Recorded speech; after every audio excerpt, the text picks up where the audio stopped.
她是国际货币基金组织首位女总裁，2016年连任 IMF 总裁，她有何感慨？ Well, I guess I have much more white hair. Being patient with others, but you're very impatient with yourself. 难民潮、恐怖主义、英国脱欧，她如何应对影响世界经济的各种危机？ What has been the toughest decision you had to make? Is IMF doing something particular, trying to manage the negative effect? 中国经济结构性改革，人民币加入特别提款权，对于中国经济前景，他又将做出何种解读 China has still a lot of work to do. More to be done, but not bad. 风云际会 G20杨澜访谈录专访国际货币基金组织总裁拉加德，浙江卫视正在播出，敬请收看。大家好，您正在收看的是由浙江卫视和阳光媒体集团联袂打造的风云际会 G20杨澜访谈录特别系列节目。今天我们的采访嘉宾是国际货币基金组织总裁拉加德女士。2016年的7月5号，拉加德开始了她的第2个5年任期。我们知道她的第1个5年任期呢并不轻松，这期间有着全球的金融风暴，也有着欧债危机等种种的挑战。 他的第2个任期呢，恐怕也并不会非常的顺利。从欧洲的难民危机英国脱欧，再加上全球的经济复苏乏力，他所要面对的挑战还真是不少。那么，对于本次的 G20杭州峰会，他有着怎样的期待？对于各国的经济增长，他有着怎样的切实的建议呢7月，2016年第3次20国集团财长和央行行长会议在成都举行。 此次会议从财税、金融政策领域为 G20杭州峰会做准备，是峰会前的最后一次财长和央行行长会议。来自 G20成员国的代表以及国际货币基金组织、世界银行等国际组织的代表，就当前全球经济形势和金融部门改革、国际税收合作等议题展开了讨论。国际货币基金组织总裁拉加德在会上就英国脱欧给全球经济增长带来的冲击做了发言。 并对如何推动可持续性、包容性的经济增长等议题发表了自己的观点。在成都，我们见到了刚从会议上下来的拉加德。Christine, so good to see you again. How would you describe the general atmosphere of this G20 finance ministers and the central bank governors meeting? What's the most desirable outcome out of this? I've attended many G20 meetings, and I thought that this meeting was focused. You know, I have a good indicator for that. When the meeting is not focused, when ministers and governors do not concentrate, they stand up, they walk around, they talk to each other, they have little get-together in the room. On this occasion, there was none of that. And I think it reflects the difficult situation that the world economy is in at the moment. So there was, as I said, concentration, desire to cooperate, and a real focus on the issues. I think the Chinese presidency helped as well. So do you find these ministers are more unified or more divided in terms of the solutions to the current situation? They're probably more unified. We had less of confrontational exchanges and adversarial views. I think what they all have in common is the desire to see more growth, better growth, and a growth which is inclusive. And I think that was a clear added value of the Chinese presidency. You know, historically, we've always said that we want strong, sustainable, balanced growth. Well, for the first time, the word inclusive was included in that mouthful of characterization of growth. Why is that important? I think it's important in the context of what we are seeing in the world today, where clearly globalization, trade, the free movement of goods and services and capitals has served the global community, but has made some winners and some losers. And I think there is a strong sense of urgency to include and to make sure that those who were the losers can adjust, can be brought into the global landscape and can benefit from the globalization of the economy. 成都财长和央行行长会议上，不同于以往的会议气氛和各国财长的态度，在拉加德看来，正是当前世界经济增长不确定性和复杂性加大的表现。2016年以来，世界经济似乎进入了黑天鹅事件频发的特别阶段。当前世界经济复苏缓慢，各种潜在风险仍然在积累。有评论指出，2016年世界经济运行中的不利因素和不确定性因素增多，继续低速运行的可能性较大。面对复苏疲弱、风险凸显的世界经济，拉加德又有怎样的建议呢？ If you can give suggestions to governments how to fasten their seatbelt in this turbulence, what would be your advice? From an economic point of view, what we believe would help is, first of all, to have the policymakers, the governments, if you will, cooperate with each other. Second, we believe that all the tools that they have available in the economic sphere should be used. So we have been advocating what we call the three-pronged approach, which is a very jargonic way to say, use the monetary policy, use the fiscal policy that you have, particularly if you have a bit of fiscal space, and most importantly, conduct the structural reforms that you have committed to do. And if the three are combined in a good sequence for each country, specifically depending on the circumstances, and if they all cooperate, we believe that that could produce more growth, better growth, which would allow the governments to make sure that the revenue of that growth are allocated properly without excluding people. And I think that when you have more growth, more jobs, people who look forward to something that is more positive, I think it takes out of the landscape some of the dark things that we are seeing or fearing at the moment, and it would help restore confidence, which is a key driver of economic well-being in general. 2016年当地时间6月23日，英国政府发起退欧公投，超过半数以上选民投票支持脱离欧盟。事件发生后，英镑遭遇暴跌，受其影响，全球金融市场动荡加剧。欧洲央行行长曾估计，英国脱欧将令欧元区的经济增长在未来3年内减少0.5%。在此次 G20 成都财长和央行行长会议上，有关英国脱欧带来的影响也成为焦点话题之一。国际货币基金组织将采取什么措施？拉加德又是如何看待英国脱欧之后的未来走向？ So is IMF doing something particular, try to manage the negative effect out of this? You know, we have three missions. One is to advise. The second is to provide financial support when the situation is extremely difficult. And the third one is to offer technical assistance and capacity building.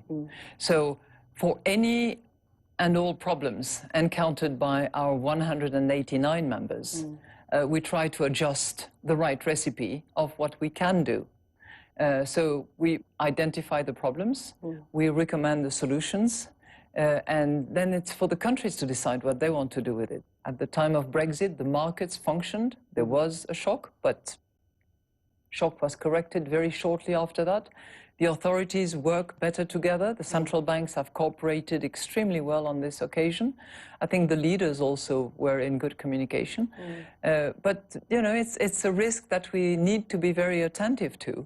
And leadership has to be exercised on a collective basis, using the multilateral tools that are available, and explaining that globalization, if properly channeled, with good redistribution, can actually be a force for good and not just a creation of crisis and losers.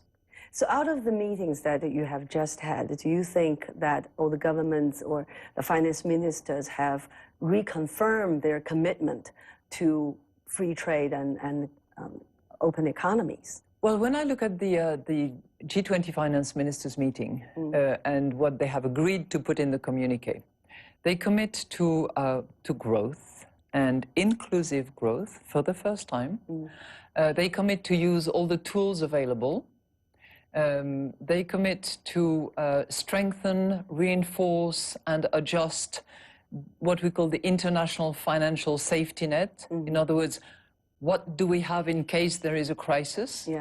they've agreed not to enter into any currency war or deliberate depreciation of their currencies. And they've agreed, which is also a good addition by the Chinese presidency, they've agreed to better deliver on structural reforms, which is a powerful tool to improve potential growth, not today, but tomorrow and the day after tomorrow. 受英国退欧公投等因素影响，2016年7月19日，国际货币基金组织再次下调今明2年世界经济增长预期。在当天公布的世界经济展望报告中指出，英国脱欧导致经济、政治和制度的不确定性，使世界经济面临的下行风险上升。英国脱欧这一意外事件，在商业和消费者信心已经脆弱的环境下，造成了新一轮不确定性。预计全球经济活动回升将更为缓慢。今年、明年全球经济增长分别为3.1%和3.4%，相较4月份的预测值均下调了0.1个百分点。这是自2015年7月以来，国际货币基金组织第4次下调全球经济增长预期。For the past 12 months, IMF has again adjusted in the downward turn of the forecast of the global economy, unfortunately. So how do you think that will affect the confidence in people? For the first time, I was hoping to provide a revision upward, and this would have been the first in 6 years. When I had a meeting with Prime Minister Lee, I said I'm very disappointed not to do that. But Brexit has actually shocked the system a bit for the moment, and we'll see what is to come. And we had to revise downwards, modestly. 0.1 is not a big revision. This is the sort of benign scenario where the situation improves, where the relationship between the UK and the European Union is settled reasonably soon, where the scenario is favorable to the continuation of trade. But it's a downward scenario that is materializing in a way because of that Brexit shock. 值得强调的是，在7月19日当天公布的世界经济展望报告中，国际货币基金组织对中国2016年经济增长预测却不跌反升，上调了0.1个百分点。对此，拉加德曾表示，国际货币基金组织肯定中国推动改革的决心，并指出，中国已经成为全球结构性改革的引领者，相信转型升级将推动中国继续引领世界经济前行，让全世界人民受益。The structural reform, the supply side of reform have been talked so much, but sometimes people worry about the confliction between maintaining a desirable speed of growth and doing the actual structural reform, which can be painful from time to time. What's your advice on that? Our recommendation is to do those structural reforms, but to use some fiscal space or to calibrate fiscal policies in order to adjust, to help, to smoothen the hardship of the change and of the reform. And some countries are clearly adopting that approach. I can think of a country like Canada, for instance, like Norway, like Korea, and like China. 在成都财长和央行行长会议后，经过3次 G20 财长和央行行长会议讨论，最终制定的结构性改革的指导原则，呈交 G20 杭州峰会审议。此前，拉加德曾不断呼吁 G20 成员加快结构性改革，并对正在进行结构性改革的各大经济体提出建议说，要找到改革的优先领域，通过改革促进技术创新，以获得经济发展的持久动力。而对于中国的结构性改革之路，拉加德又有怎样的评价和具体建议？ China has still a lot of work to do. There's no question about that. And I think the authorities are well aware when it comes to excess capacity, when it comes to state-owned enterprises, to a better governance, to dealing with the excessive credit building in the economy. But a lot has already been done. Many reforms have been undertaken. Whether you look at the the fiscal framework, whether you look at the supervision of markets, whether you look at the implementation of VAT reforms. And I'm talking here only about the economic sphere that I know best. Yeah. If I look at the efforts made in relation to the currency and to the gradual internationalization of both the economy, one of these days the capital markets, a lot is happening and a lot has happened. At the same time, China is supporting those policies with a bit of fiscal support. I think that the graduation, the way in which it helps the country transition from manufacturing, export to more services and more domestic market is, you know, to the credit of the country and its authorities. More to be done, but not bad.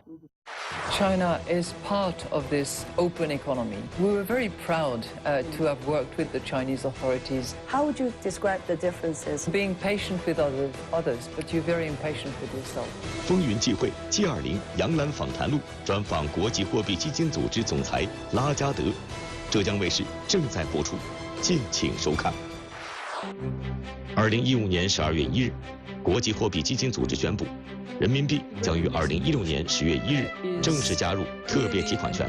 Important milestone in a journey that has begun months. 同时，人民币将成为继美元、欧元、英镑和日元之后第5种纳入特别提款权篮子的货币。人民币加入特别提款权将为世界和中国带来什么？作为国际货币基金组织总裁的拉加德又是如何看待人民币的纳入？ Coming October, renminbi will become officially one of the 5 currencies of SDR. What's the significance as a milestone, for example, to the world economy? And also, what kind of discipline does that mean to the Chinese monetary policies? 3 things. One, I think that the process through which the economy and the financial authorities and the monetary authorities have gone through is in and of itself a great achievement. Because it was not a given a year ago that China could go through those steps. Lots of technical, detailed ones, but also general principles about better supervision, about, you know, the determination to open up gradually the capital markets, to make sure that the renminbi was freely usable, was tradable. So the journey in and of itself is an achievement, and to have completed it and with success is terrific.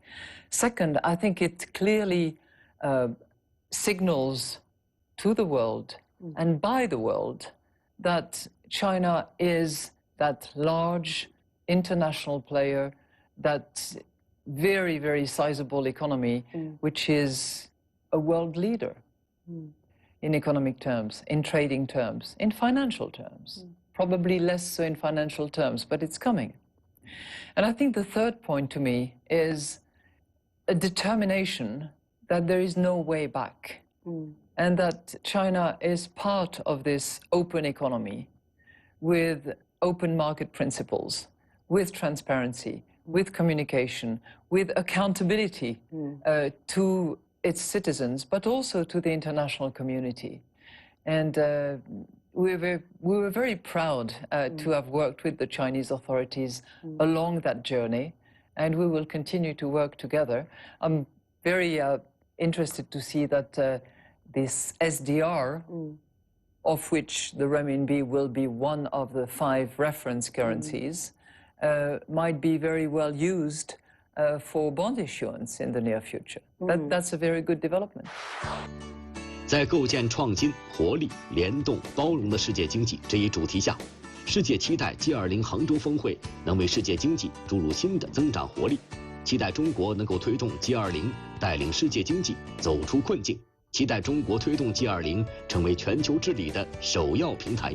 要摆脱经济衰退的阴影，实现世界经济持续增长，需要新的发展模式，需要世界各国以同舟共济的伙伴精神来共克时艰，需要一个公平、公正、合理的全球治理体系。对于2016年7月5日连任国际货币基金组织总裁的拉加德，我们也期待他在第2个任期为世界经济的增长和复苏带来积极的因素。Well, you are starting your second term as the president of IMF. How would you describe the differences of your own confidence or feelings about this job as compared to the first term? Well, I guess I have much more white hair. You wear it beautifully and comfortably. Thank you, my dear. It doesn't change the fact that with age, you grow probably a bit more patient. You acquire more expertise, more knowledge, more understanding. You've seen more success and more crashes along the way. And I think it gives a little distance from what needs to be done, how it can be done, how fast or how slowly. And I think I find it helpful personally. And equally, as you get closer to the finishing line, both from a professional and just a living perspective, you are being patient with others, but you're very impatient with yourself. So I think that's what has changed. What do you mean by being impatient about yourself? When you are 20, you think that you have time is ahead of you, the world. And that's fine. As you get a bit closer to that finishing line, you just want to deliver more, to help more, to serve better, and to realize the objectives that you've set for yourself. You want to leave a positive mark as well. I'm rolling into a second term of 5 years, and I think that we have faced some serious hardship moments in the last 5 years.